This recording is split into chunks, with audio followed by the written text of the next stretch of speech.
Now, let's talk about Facebook, guys. So, Facebook took a huge dip, guys. I'm not even kidding, man. I kind of cried a little bit. Oh my God. But let me show some transparency. And at the same time, I know you guys like to see, or I like to show how well I've been doing sometimes. But let me show you how bad I got hit. All right, so I purchased 45 shares of Facebook at an average cost of $323.50 and a total return of negative $3,854.06. Damn! Now, this is something that you should be used to if you're a trader. Volatility does happen. Nobody knows. I don't care if you're Warren Buffett. I don't care if you're Mark Zuckerberg, Elon Musk. Nobody knows what's going to happen, in the stock market. But at the same time, I still hold a very strong conviction with Meta. We'll always love you. If this is a long-term play, which it is for me, it won't bother you as much. But at the same time, this is why I can't stress enough the importance of, just having reserves. Because imagine, me seeing this is hard-earned money. And all of a sudden, man, overall I'm still up, but because I've been in the game for a minute. But this is heartbreaking for some people. It's not as easy. It's easier said than done. That's all I can really say about that. But anyways, guys, an average loss of almost $100 per share. So, anyways, back to me having a very strong conviction for Facebook. Let me show you guys kind of the analysis I do when it comes to the charts. All right, so we're looking at 1 year data, and let me go ahead and just point out the 5 year as well. See if it lets me. No, we're not gonna let me.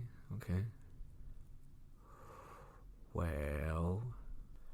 All right, guys. So we have the 5 year data here, and you'll go ahead and see that around March, April, May, June, July.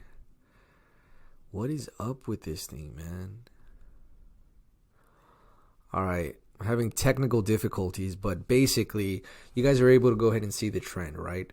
Prior to what happened and the catastrophe that happened, we were establishing higher highs, higher lows, higher highs, higher lows, higher highs, higher lows, higher highs, higher lows, higher highs, basically going in an upward trend. Now, key phrase, you guys want to always remember, the trend is your friend.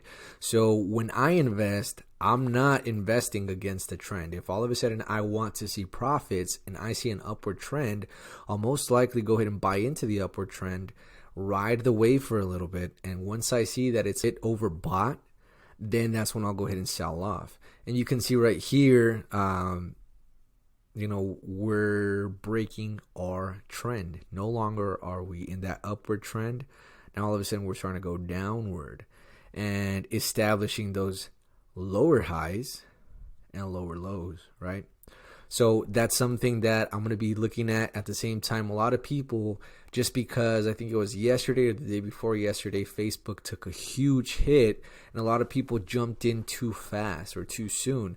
That's something, that is an amateur move. You never want to go ahead and do that, because just because it's gone down doesn't necessarily mean that it can't go down even more. It's labeled a falling knife. You never want to get hit by one of those, because you will bleed, and a lot of people will bleed out. Got you now. Yay!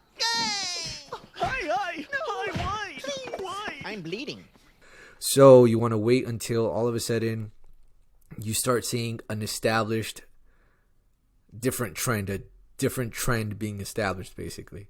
Basically, it's starting to move back up, change direction, and you want to follow that direction. And like, subscribe, share, and that's about it. All right, peace. Protected. It's impossible. You'll never make it. Never make it. Ever make it. Never make it. Never make it. You'll never make it. Ever. Don't you see you can make it? I implore you to reconsider. Okay.